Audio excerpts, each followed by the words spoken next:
Vamos lá, pessoal, vamos esclarecer alguma situação importante aqui. O que eu quero explicar para você nessa terceira aula de despachante de mercado imobiliário? O despachante de mercado imobiliário é aquele profissional que ajuda o investidor, ajuda o incorporador, ele cobra para fazer o quê? Um laudo técnico, um parecer, ele ajuda também fazendo due diligence, ele ajuda também exercendo atividade registral, registrando no cartório, averbando, fazendo uma incorporação imobiliária, participando de um projeto de loteamento e também um projeto de condomínio. Então, esse profissional tem que ser bom, tem que entender tudo sobre o mercado imobiliário.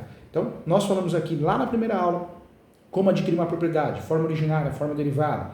Falamos lá na primeira aula dos contratos imobiliários. Falamos na primeira aula sobre loteamento, na segunda sobre loteamento.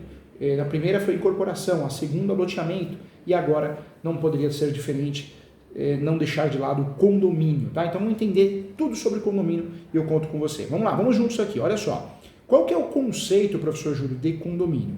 Primeiro é importante relembrar que o conceito de condomínio, segundo o Código Civil, porque aparece no Código Civil, quando a mesma coisa pertencer a mais de uma pessoa, cabendo, né, a cada uma delas ou uma delas igual direito e idealmente, né, sobre o todo e cada uma de suas partes, certamente podemos dizer que existe condomínio. Cada consorte, olha o nome, consorte mesmo, você não está com sorte, só que é junto, consorte. Consorte quer dizer o quê? É dono da mesma coisa, consorte é dono da mesma coisa. Condomínio existe quando tem consorte, né? Dono da mesma coisa.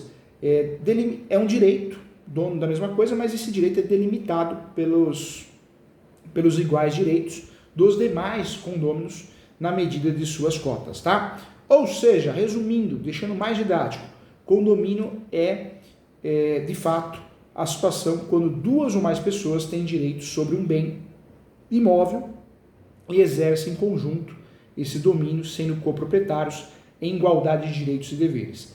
Sendo que o Código Civil prevê 4 tipos de condomínios, tá? O voluntário, o necessário, condomínio necessário, condomínio edilício e o condomínio de lotes, né? E é sobre eles que nós vamos estudar agora. Vem comigo, presta atenção na aula que só quer fazer diferença na sua vida como despachante de mercado imobiliário, tá bom? Vamos lá. Condomínio edilício. O que é, professor Júlio? Condomínio edilício, os condomínios edilícios são compostos por imóveis em que há partes de propriedade exclusiva, também chamados de autônomas, e partes de propriedades comuns, né? Propriedades comuns. Então, temos propriedades exclusivas, privadas e propriedades comuns.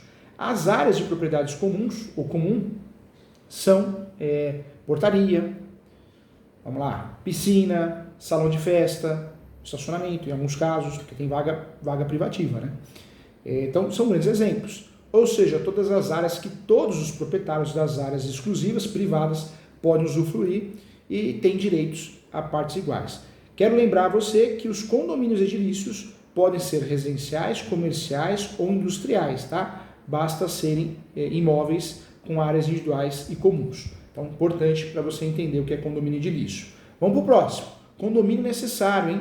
Condomínio necessário são aqueles que indispensavelmente precisam ser formados com muros, né? Muros, cercas, paredes, etc. Acho que seria um grande exemplo.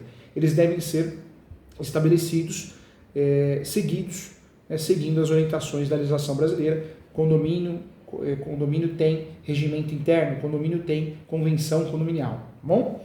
O condomínio também pode ser classificado, vamos pular para a próxima, a classificação do condomínio voluntário.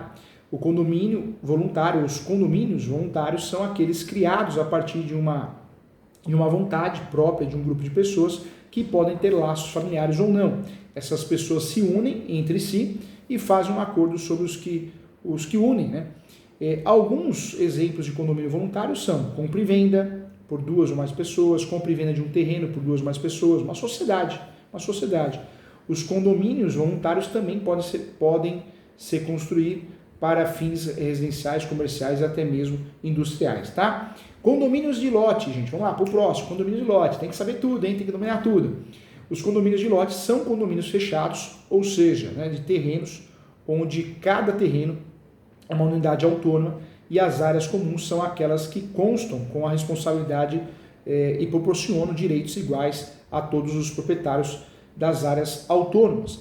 Podemos dizer que o condomínio de lotes é muito semelhante a um condomínio edilício. A diferença é que inicialmente não há unidades construídas. Deu para pegar? Não há unidades construídas.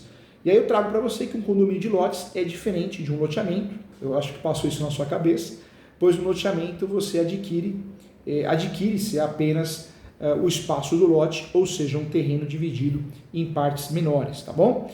Vamos lá. Os condomínios são divididos também numa classificação de horizontais e verticais, isso é importante falar.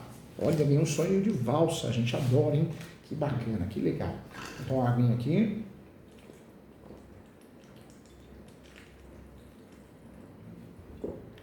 Aguinha não, agona, né? Toma sua água também, importante. Vamos lá. Os condomínios são divididos, então, em horizontais e verticais. Além dos modelos que eu já falei aqui, previstos no Código Civil, não no Processo Civil, no Código Civil, há outras nomenclaturas, outras divisões, às vezes causa até confusão, né? As pessoas acabam se confundindo. Mas, em regra geral, para ficar bem didático, condomínio vertical é aquele em que há separação entre as unidades privativas e de pé, né? Ou seja, na vertical podendo ser um muro, uma parede, etc.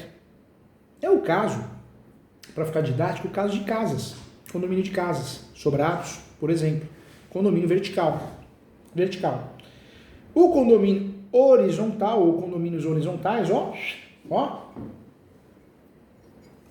condomínios horizontais são aqueles em que a divisão entre os imóveis privativos é deitada, né? Ou seja, na horizontal em relação ao chão. É o caso de um condomínio de prédios, por exemplo, onde apartamentos são divididos dessa maneira, tá bom? Mais uma classificação importante que eu queria trazer para você, não poderia deixar de lado, é o condomínio residencial, comercial, misto ou industrial. Além dos 4 tipos de condomínios descritos no Código Civil, edilício, necessário, voluntário e de lotes, e os tipos de composição, né, horizontal e vertical, há também os tipos de finalidade que eles se destinam, né? Então, a finalidade dos condomínios, nós temos o condomínio residencial, que serve exclusivamente para o uso de pessoas e famílias, a fim de moradia própria, fixa ou temporária. Já os condomínios comerciais ou industriais são destinados exclusivamente para as atividades laborais, de comércio ou indústria, tá? Então, bem explicado aqui, tá bom? Então, agora sim, não restou mais dúvida, fica fácil, fica evidente.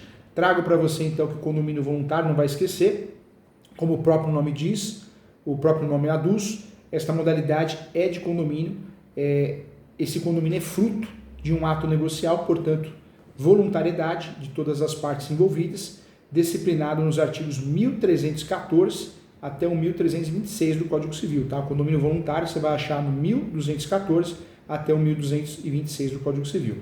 É transitório e, consequentemente, assim é passível de divisão ou distinção por intermédio de direito potestativo de qualquer um dos condôminos, tá? Condomínio necessário, como já tinha dito, nessa modalidade a autonomia privativa não é uma opção entre as partes, ao teor de que dispõe o artigo 1327 do Código Civil.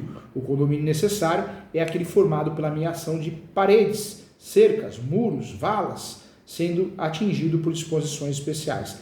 Lembra você que o condomínio necessário, podemos dizer assim, ela está intimamente ligada, relacionada a 2 direitos, né? A direitos de vizinhança, ou de tapagem, o direito de construir, e se aplica de forma indistinta a imóveis rurais e urbanos, tá? Voltando no condomínio edilício, nós podemos dizer que o artigo 1331 do Código, no que diz respeito, né, no que classifica condomínio edilício, pode haver em edificações partes que são propriedades exclusivas e partes que são propriedades de uso comum de condomínios. É o famoso condomínio que costuma exigir ou existir de fato nos edifícios, e dessa forma, para a configuração dessa modalidade, o condomínio é necessária a presença de uma edificação, uma área privativa, uma unidade autônoma e uma área de uso comum também, tá bom? Eu traria também como exemplo, gente, esse condomínio, o condomínio edilício, né, que é o mais conhecido, ele decorre sim de 3 atos, né, distintos, 3 atos distintos, sim, podemos dizer isso. E dentro desses 3 atos distintos do condomínio edilício, a instituição, como preconiza, né, o artigo 1232 do Código Civil, se dá através do ato entre vivos ou, né, testamento registrado no cartório de imóveis. Já a convenção e o regimento interno disciplinam a existência, né, e o funcionamento do condomínio. Trago também que, em se tratando de condomínio edilício, é importante falar, é patente a não incidência das regras do Código de Defesa do Consumidor, eis que não se encontram presentes nas figuras de consumidor e fornecedor. Tem até um agravo, uma jurisprudência forte do Felipe Salomão, é antiga já, mas esse agravo, anote aí, é o 112, 2191, 112, 2191, tá bom? Voltando aqui no condomínio de lotes, a Lei 13.465, essa lei que é do dia 11 de julho de 2017, dispõe sobre a regularização fundiária, rural e urbana e introduziu no direito brasileiro o Instituto Jurídico do Condomínio de Lotes, permitindo que o regime do condominial fosse adotado na escala da quadra e não apenas do lote, como ocorre com o condomínio edilício, tá? Então, importante também. Não vamos esquecer isso, né?